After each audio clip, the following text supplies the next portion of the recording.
રાધે રાધે, ફરી એકવાર આપનું હાર્દિક સ્વાગત છે આજના આપણા નવા બ્લોગમાં। આજે પવિત્ર શ્રાવણ માસનો 15મો દિવસ અને બાંકે બિહારી ધામ એના હિંડોળા મહોત્સવમાં આજે 16મો દિવસ અને એ 16મા દિવસે સરસ મજાના એવા ચોકલેટના હિંડોળા।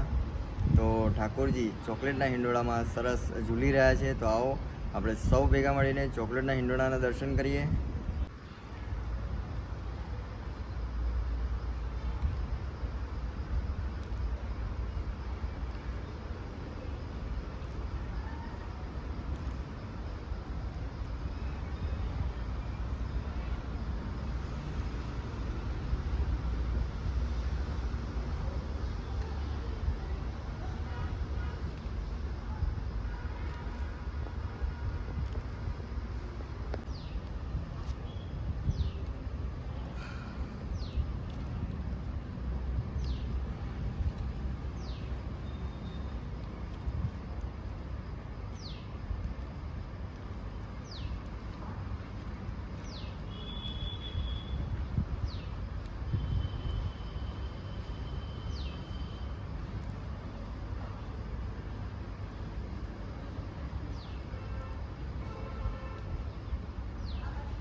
આજે ગીતાસાગર મહારાજ દ્વારા જે બસની સેવા આપવામાં આવી હતી તો ઈસનપુર ઘોડાસર અને નારોલ વિસ્તાર મોની હોટલના ખાંચામાંથી જે 3 મંડળો આવ્યા હતા।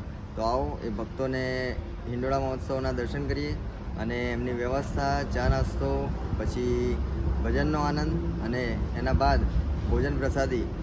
આજે પણ સતત ભક્તોની ભીડ ચાલુ જ છે। ઠાકોરના અનેક અનેક ગામોથી નાની નાની ગાડીઓ અને બસો પણ આવી છે।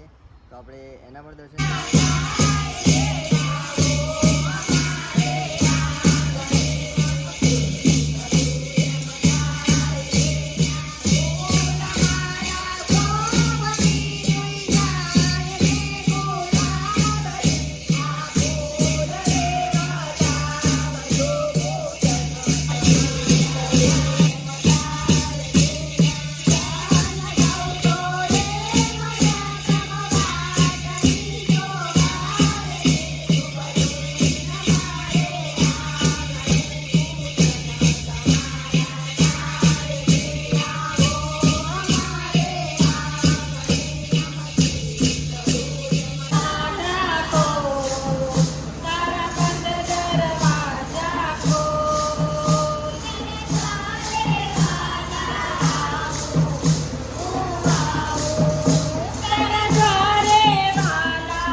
અમદાવાદ ઘોડાસરની અંદર તુલસીકુંજ સોસાયટી છે ત્યાંથી આવું છું।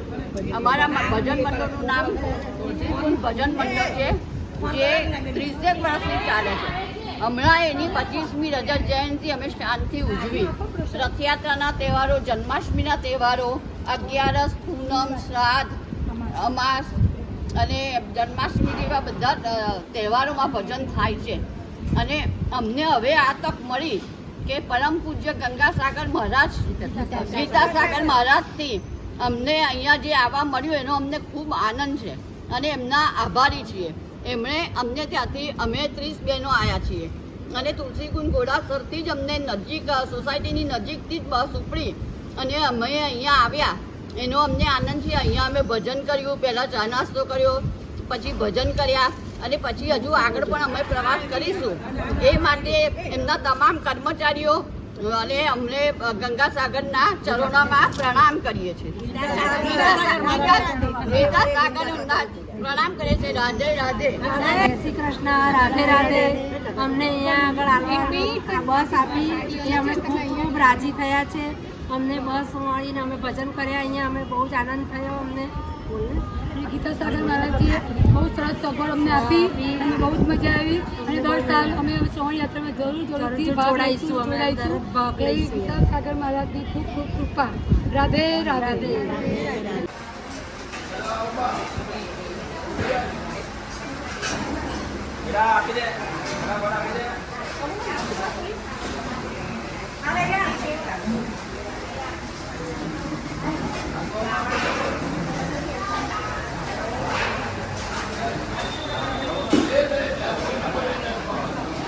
અમારા અવનવા બ્લોગ જોવા માટે અમારી ચેનલ કશ્યપ પ્રજાપતિ બ્લોગરને લાઈક કરો, શેર કરો, સબસ્ક્રાઈબ કરો અને અમારું કશ્યપ પ્રજાપતિને પણ ફોલો કરો. જય શ્રી કૃષ્ણ. રાધે રાધે.